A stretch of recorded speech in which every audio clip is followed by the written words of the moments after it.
ভারতবাসী জাগো না, ভারতবাসী জাগো না, আর তোমরা সইব না। ভারতবাসী জাগো না, আর তোমরা সইব না। মানছি না, মানব না, অকাবিলে কেন হাত। মানছি না, মানব না, অকাবিলে কেন হাত। ভারতবাসী জাগো না, আর তোমরা সইব না। ভারতবাসী জাগো না, আর তোমরা সইব না। মানছি না, মানব না, মানছি না, মানব না, অকাবিলে কেন হাত। তারপর কবি লিখছেন কত সুন্দরভাবে, ক্ষমতা জোরে করছো লড়াই, আর তোমরা সইব না। মোদের অকাবিলে কেন আঘাত, আর তোমরা মানছি না। ও সবাই মিলে এক হই, সবাই মিলে এক হই, করব মোরা প্রতিবাদ। মানছি না, মানব না, মানছি না, মানব না, অকাবিলে কেন হাত। বারে বারে আঘাত কেন মুসলমানের প্রতি। দেশ স্বাধীনে তরে শহীদ হলো কত হিন্দু মুসলিম ভাই জাতি। তবে সবাই মিলে এক হই, সঙ্গে সবাই মিলে এক হই, করব মোরা প্রতিবাদ। মানছি না, মানব না, মানছি না, মানব না, অকাবিলে কেন হাত। মোদি বাবু, অমিত কাকু, শুভেন্দু বাবু, মমতা দিদি, করছো কেন এমনটাই। তোমার দেশটা তোমার বাপের নয় তো, এটা সবাই জানতে চাই, ঠিক কিনা। তাই কবি লিখছেন, মোদি দাদু, অমিত কাকু, মোদি কাকু, অমিত দাদু, শুভেন্দু বাবু, মমতা দিদি, দেশটা তোমার বাপের নয়। সংবিধান ভাঙো, গণতন্ত্র ভাঙো, যখন যেটা মনে হয়। এই সবাই মিলে এক হই, এই সবাই মিলে এক হই, করব মোরা প্রতিবাদ।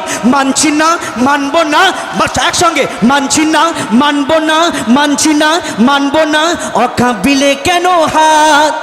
যে মা শুধুমাত্র দাবি করে যে আমি বাংলার মা, কিন্তু প্রতিবন্ধী ভাতা আজকে লক্ষ্মী ভাণ্ডার থেকে শুরু করে প্রতিবন্ধীদের কোনো রকমভাবে তারা দায়বদ্ধ তারা কিন্তু নিল না। কেন?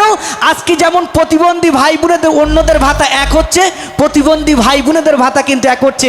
এটা কি মা বলে কি মানা যায়? আপনাদের কাছে বিচার দিলাম।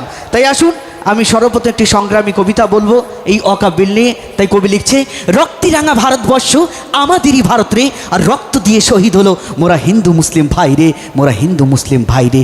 এই স্বাধীনতা শুধু তোমাকে পাওয়ার জন্য, স্বাধীনতা শুধু তোমাকে পাওয়ার জন্য, তোমার জন্য কত শত রক্তে হলো বলিদান। এই স্বাধীনতা শুধু তোমাকে পাওয়ার জন্য। কি দোষ করেছিল বিনয় বাদল, দীনেশ, আশরাফুল্লাহ খান? তাদেরকে নির্মমভাবে জীবন দিতে হয়েছিল। হে স্বাধীনতা শুধু তোমাকে পাওয়ার জন্য। আবার যেন সেই ভারতবর্ষের বুকে কালো দেওয়া হাত যেন সেই চেয়ে নিয়ে আসছে। তাই আজকের মঞ্চে থেকে আমরা সমগ্র কণ্ঠে প্রতিবাদ করতে চাই, ধর্ণা মঞ্চে থেকে। ব্রিটিশদের হাত থেকে দেশবাসীকে মুক্ত করতে হবে যখন ভেবেছিল, একদিকে বিনয় বাদল দীনেশ এগিয়ে এসেছিল, একদিক থেকে আশফাকুল্লাহরা এসেছিল, একদিক থেকে ভগৎ সিংরা এসেছিলেন, ঠিক আর একদিক থেকে আমার মায়েরা এসেছিল। আপনার গান্ধীবুড়ি নামে খ্যাত মাতঙ্গিনী হাজরা, বিপ্লবের মাটি, মেদিনীপুরের মাটি, প্রীতিলতারা এগিয়ে এসেছিলেন। তো আজকেও আমাদের সংবিধান আজকে খাতরার মধ্যে, সংবিধানকে আজকে আঘাত দেওয়ার চেষ্টা করছে। তাই নতুন করে আমাদেরকে এগিয়ে আসতে হবে।